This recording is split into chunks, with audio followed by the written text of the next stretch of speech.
The next game is a favorite of mine, and I highly recommend you not to skip it. So it was fine if you have skipped one of the earlier games, but this is a really special one, since it combines all the essential fundamentals that you need to have for, well, school, your life, and chess in one single and quite easy to understand game. The idea is that we start with 16 soldiers against the opponent's soldiers, and the goal is for one of your soldiers to get to the enemy's back rank first. For example, the blue player has to reach this rank and the red player has to reach the rank below. So, what can we do? We are moving alternatively, so it's blues turn, then reds, then blues and reds, and so on. And you can also play it with chess pieces if you like. But first of all, what can we play?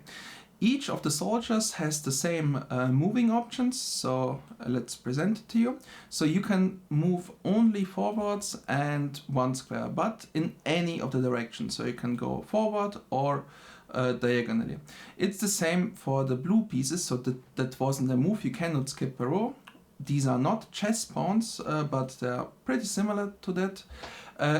These are the moving options. You cannot move twice on the second move in any regard. So, for example, if we start from the beginning, this is the starting position, and blue can pick any of its pieces. You can also go diagonally, and red does the same, and maybe this move. So, for example, the pieces on the bottom rank, they cannot move at all except these pieces to the square. This one is blocked by his own piece, so it can only move diagonally. It's still possible. This one can move to this squares, and the one on the border can move here. And the same holds for red. Now to the second rule. You can also capture. And captures are working like this. So the green arrows are the way that you can move as a blue player, and the red arrows is how you can take a piece. So you can take only the pieces that are close to you, just one square away, and only diagonally. So for example, if it's red's turn, this one can take the piece on e5, and this soldier on b4, he can take either the soldier on a3 or the soldier on c3. You cannot take the soldier who's right ahead of you, so this one is not possible, but you can move around it if there's nothing on the sides. In this case, should red take the soldier on the c3, this one is defended, guarded, that's the term in chess. That means that blue can retake it back. So what would happen is red takes the piece and then blue takes it back. If you want to have this example on the chessboard, then it would look like this. Let me take the arrows away. So it's red's turn. Let's say he moves like this, and if black would blue would suddenly play his soldier to d4, then red can simply take it, and then the soldier is gone. So that's to it. Red can still insist on playing a piece to d4 without it being lost. He needs to defend it, and this might be a defensive move, since now it's red's call to take it or not. He can also defend it himself, otherwise blue is actually threatening to capture it. But in case reds take it, then blue can take it back, and in terms of game design it would look like this. So red takes and blue takes back, and the game continues. As I recall, the most important thing is to finish first to the back rank of your opponent. But for that reason, obviously, you shouldn't lose your pieces, because usually just a simple loss of one piece should be, with the correct play, already a loss. So this might be an example from a real game. Let me maybe start from here, from this position. So here it's red's turn, and red might spot a weakness in the blue's position, and the weakness is that he can technically, well, he can try to win the game by by having this route for one of his soldiers. Also, it doesn't matter how many soldiers are left, it's just the first soldier to the back rank wins the game. So red might start to do it. In a real game, it's even better if you try to calculate it, because there is a lot of variation that you can calculate, simply because you have a threat and maybe there are not many options to defend it.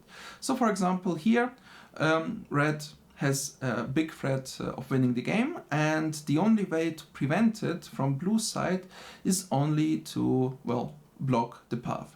Now you cannot move into your opponent, you can also don't capture in a straight line. You could think about moving around the piece, but this simply won't work because blue can just capture it and then it's gone.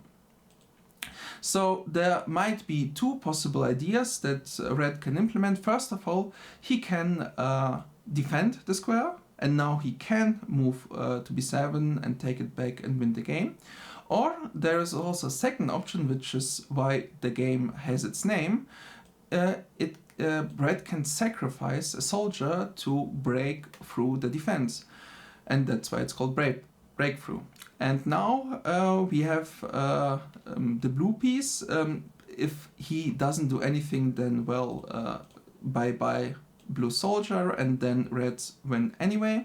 So he can take, but now this soldier has a clear path to the back rank, and the next move red will win the game.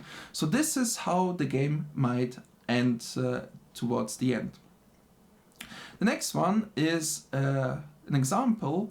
Feel free to stop the video actually and try to find a solution. It's red's turn, and red can actually win the game here. And I'll gladly tell you how. So the winning move is this soldier to a2. And why is it winning? Well, simply, first of all, he is guarded, so it doesn't matter if blue takes. And secondly, it doesn't matter what blue does, he cannot defend the squares or this piece. So if he just moves straight away, then it's still a win for red. Or if he takes, then red takes back, and there's nothing left to defend from this option. So red will win in the next move. In the next case, this is not a winning position yet for blue, but blue has a big advantage because these two, by the rules of the game, actually hold these four red pieces in place. So you can argue that blue is playing like with two pieces more. And why is it the case? The threat, there is no threat yet, so blue, if blue was to play in this position, there is no way to win this game. But these four are not allowed to move, because otherwise there will be a weakness in the position and blue can abuse it. So for example, if red plays like this, we don't need to take, we can also just pass through, and we are guarded from our own soldier, and the next move we can either win by going to e8 or g8. And this is how it works for any move. So like on this move we just pass through and we win. On b6, g7 we pass through with f7 and we are through. And at the same time, well, red wants to take, we don't have to take, we just can pass through and we win the game. The most interesting thing is, even if red would actually attack our piece, we don't need to react, we are allowed to sacrifice, but only if we are really sure. For example, here we can just let it hang there and instead just pushing through and win the game. So these are some of the tactical ways how the game can be played. So for the final position that I want to present to you, it was played as all of the position that I presented to you by my students. And here we have a particular case where both players do not spot their winning options. So you can stop the video again if you like to and think about the threats. So first of all, my question is if red's the move, he could actually win the game, and what would be the move? And at the same time, if it was blue's turn, then blue could also win the move, the game right away. And how should he do it? Now, if you have thought about it, here are the solutions. So first of all, red's turn, he just goes past, and then there's nothing left for him to be stopped, because blue had to take the piece, or at least having something on b1 to defend the squares, but he doesn't have it, so the game is lost. At the same time, if it was blue's turn, then blue could also win the game by using the following path just towards the opponent's rank. You can also start with the piece on d4, it doesn't matter, but this is the winning move. The piece on e3 is protected. That means if reds would like to take, then blue takes back, and still there are two weaknesses and red cannot properly guard them. You cannot take back, you can only move forward. The curious thing in this game, both players did not spot their abilities, although they have been preparing them for a long time. But instead, the whole game focused only on the right side. So we continue with the game. It is how the game was played. So we simply forget the options that red and blue could win the game, and instead see what happened. So this is how the game was played. And in this position, actually everything is fine for blue. There is nothing to be worried about, but with the following move, blue has actually lost the game. Again, it was lost anyway regarding of the square g5, but now he has a second way how he did lost it. And again, stop the video if you want to think about it itself, otherwise I'll show it to you. It was simply this move, since now we used two of the holes, weaknesses in the blue's position, and there's nothing left to stop the soldier. Instead, red took on b6.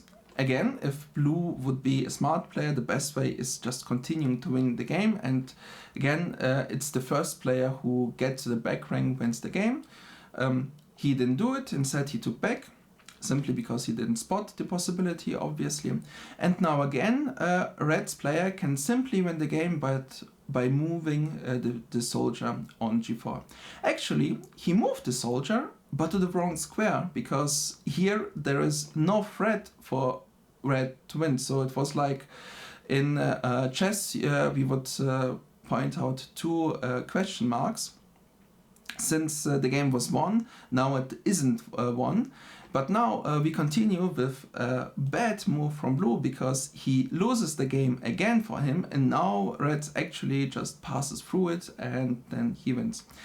With this game, I just wanted to show you how many mistakes there could be done in each single move, and therefore it is important to, think about your decisions since there might be a lot depending on them. And please don't lose your pieces, your soldiers, because they're actually quite easy to spot. So always, if the opponent attacks you, you attack him back. So at least, obviously moving forward is the best move, but always when the opponent attacks you, you can take him back. So there is no reason to not see these options. So to finish this video, I'll present to you a picture from the course that I played myself. So we had here a picture, how it was played. It was actually the tactical position that I showed you, where red moved forward and won the game. In case you want to read the rules again, here they are. You just stop and read them. And finally, I have some professional tips for you how to play the game to the best extent. So first of all, please do not throw away your pieces. And that happened quite too many times in my games, that the students just simply missed that the pieces were attacked. So you can defend them, you can take your opponent's pieces, but take care of them. It is fine if you sacrifice them to win the game, but sacrifices always need a certain calculation, because usually with good players, already one piece up wins the game, so just don't lose anything. And the next thing is how to play it properly. First of all, try to see if there is a weakness in the position of your opponent. If so, well, try to abuse it. Otherwise, try not to make too many weaknesses in your position, such that the opponent can pass through. And if you see that he can pass through and win the game, well, try to defend it as well as possible. And if you have no idea, then maybe keep your pieces together, move them forward. Again, I can show you an example from the game. So in this position, red won the game because he was faster, but red wasn't too blue wasn't too far off of winning the game himself, because he was always there, so that such that he can break through himself. So it would be obviously better to defend the threat of red, but at least try to have some own ideas how to win the game. If you do it properly and you don't lose some piece of the way, then it's quite actually a high level that you are playing. Finally, I want to recommend you the tactical exercises that are following this video, because they will give you some more nuances how to play the game. And following this, I wish you really good progress in the game and luck in terms of winning against your opponents.